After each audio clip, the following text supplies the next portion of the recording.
Chris. And I'm Zach. We're Two Kids Vids. And today we're going to be reviewing a film that we just saw, The Dark Knight Rises. Now we know this film has been having a lot of hype. And people have been saying, oh, it's so brilliant, it's awesome, it's the last Batman film there is. It's the best Batman film so far. It is so far.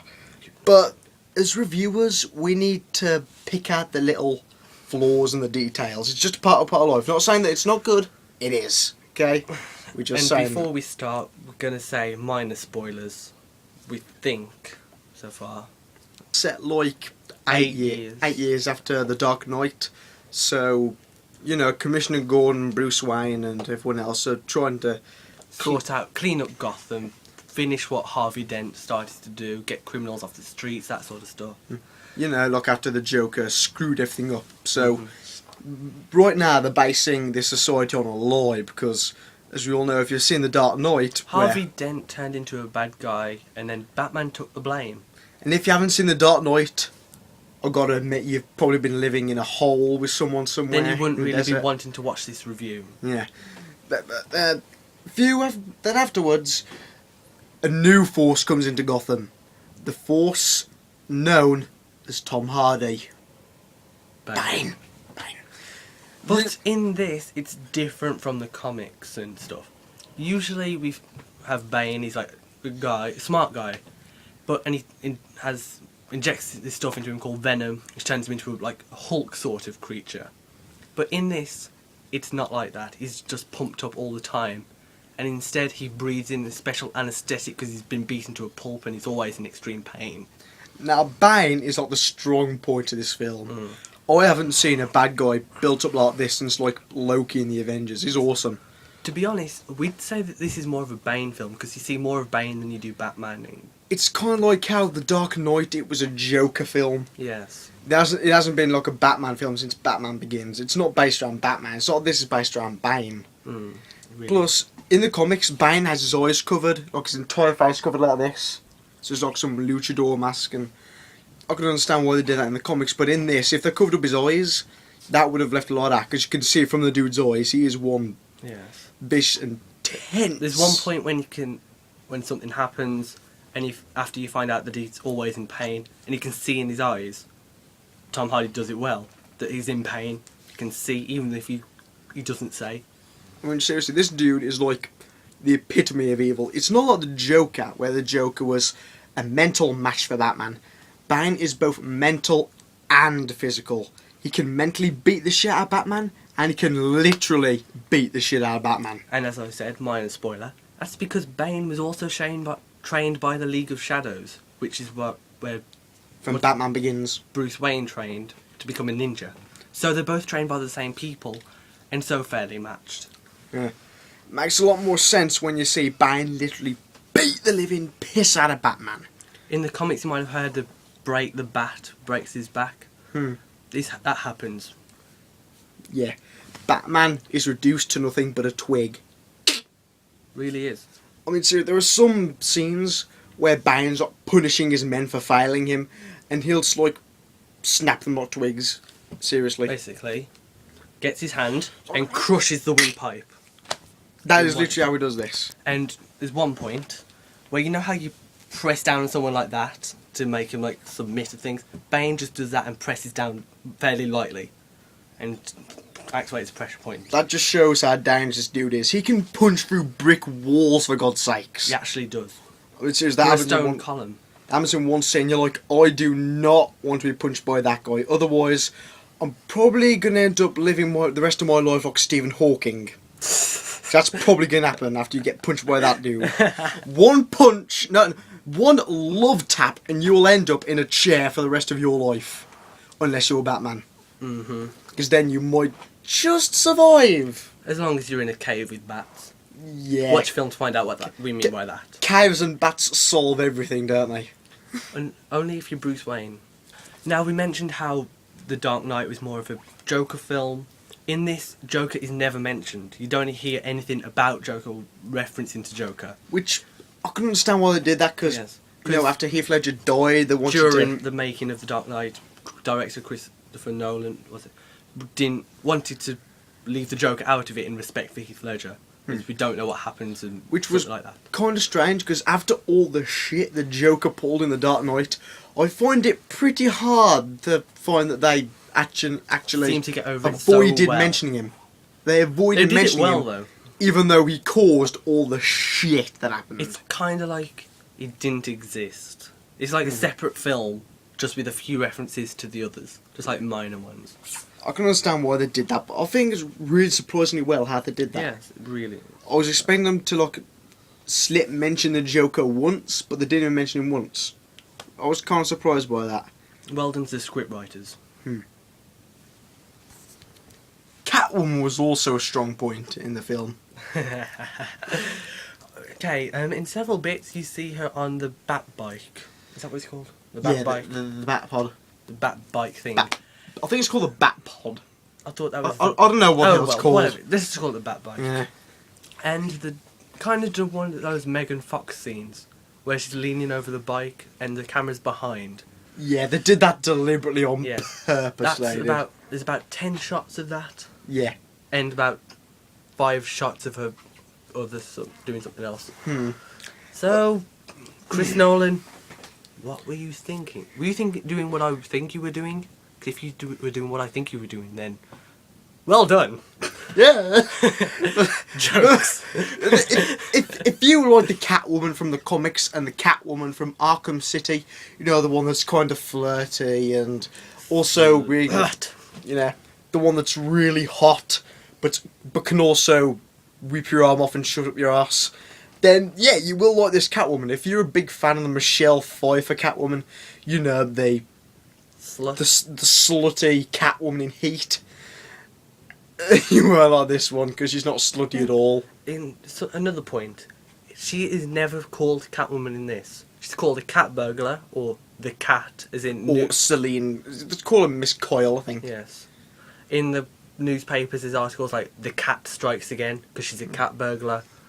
But she's never mentioned as Catwoman, or if she did, it would only be like once or twice, and I can't remember. Definitely the best Catwoman I've ever seen, other than the one in Arkham City. I haven't seen It's got on level grounds on that. No. And you know, there's one scene like the trailer where, you know, there's this cop like interrogating her saying, "Listen, Miss Kyle, why are you trying to run from us?" And she's like, "Well, maybe it's not you I'm running from." And I'm like, that's Catwoman. That is Catwoman. Well, seeing that you knew a normal name, you I kind know. of would. No. I'm talking about, you know how usually you'll see characters who are like, yeah, this is Catwoman, but they don't act like Catwoman. Yeah. She was acting just like Catwoman should act, and I was like, yeah, that's good. In the film, it really lives up to that. It really is Catwoman. You know, she's really hot and sexy. Trust me. And she's actually moves sort of like a fighter and a little bit like a cat, how they're all flexible. Plus, she's and one tricky. hell of an actress. There's one scene, this isn't a spoiler by the way, it's a minor part, where she's like in a bar and like a shoot down goes on between a gang and the police. Like shooting each other, and she's like going, ah! Like pretend scream, and the police are like, oh, quick, get safety. And when she's gone, she's like, suckers. I just love that scene. She just walks off and acts like she's just Reminds me of in Tropic Thunder how Robert Downey Jr. goes, "You dude who acts like a dude plays another dude," or whatever. I'm a dude playing a dude disguised as another dude. The other dude don't know what dude he is. Because in this, it's like Anne Hathaway playing Catwoman, who's acting like a terrified civilian. For a few seconds, then it goes back to being Catwoman, in And which kicks case someone in the throat. that gun isn't going to be shooting bullets. It's going to be up your arse in about 2 seconds. Yeah, she does an Agent Coulson. Everything is a weapon, including my heel up your asshole. So Batman. What would you think of Batman?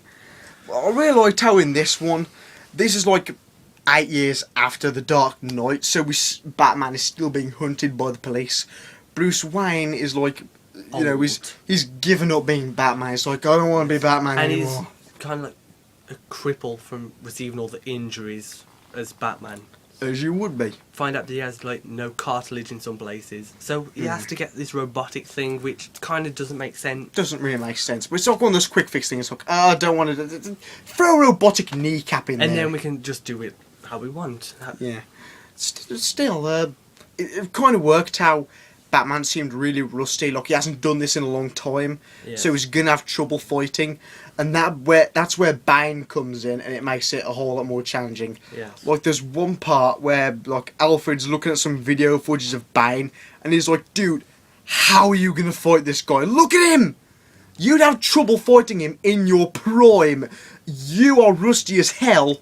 You're rusty as the spoon's salad finger looks to rub, and you want to fight this guy? You're insane." Not in those words, but that's basically what he says. It is basically what... He doesn't say anything about salad fingers. I know you just made that up, but It's kind of like how in Skyrim, like you just coming out of the camp and trying to fight an Elder Dragon. That's what it's like. It's like fucking suicide. You need to play Skyrim to know that. Nearly everyone's played Skyrim now, Zach. You know that. I know, but there's some people who haven't. Yeah. I know many people who don't. Moving on! Yes. Okay. But later on in the film, after Bruce Wayne's done a bit of training and stuff, Batman's back to being Batman. And then, yes, he just attempts to beat up Bane. Yeah, but we're not going to say the results that plus people who've seen it already will already know. But still, when I heard Batman and Bane speaking to each other, I was containing my laughter. It was like, where's the bomb right now? And I said, Batman, you're not going to stop me. The bomb is going on straight to the bridge. Hockey pads.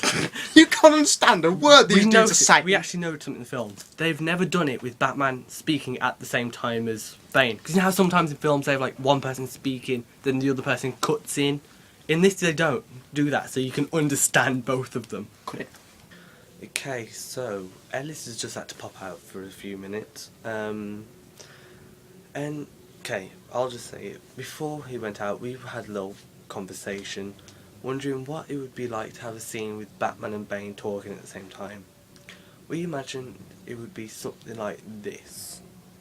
And I say, little Batman, you're not going to stop me from. Listen, Batman. The bomb is on its way to go from and you cannot stop me. Yes, I can. Would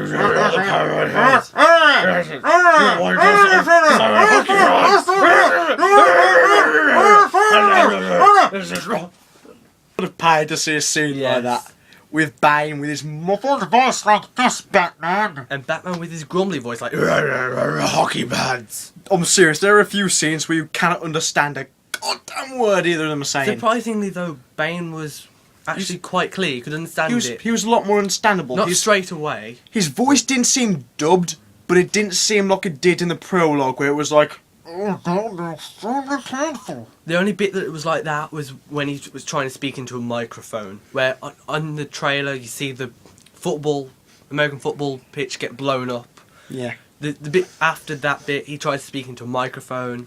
That's the only bit he starts to get all like, It sounds like this. And I say the same for Nolan. If you put a microphone up to it and blare it a bit, you can't understand a word he's saying until you get used to it. Yes. So like at the start of the film, when Bane was speaking, it was a bit like muffled. We couldn't understand that well, but by halfway we could understand what he was saying. It's like listening to someone with an accent you've never heard before. Like Arnold Schwarzenegger. Except a lot better than Arnold Schwarzenegger, I'll tell you that much. Thank God he's not in the series anymore. Arnold Schwarzenegger's voice is so awesome, they've used it for many things. Yeah. Sir Connor, you cannot stop me! The gun show! I'm strong, you're weak! Bane's stronger, but anyway. Anyway, the only gripe I would have to say I have with the film would probably be that in the end, I'm going to try not to spoil this for you. How they get rid of Bane, that's a bad thing about it. And in the last like 15, 25 minutes, there's like a whole shit ton of twists, like M. Night Shyamalan took over. Yes. What a twist! Here's another twist for you. You want another twist? Here you go! It's like Twizzler Festival. There are too many twists.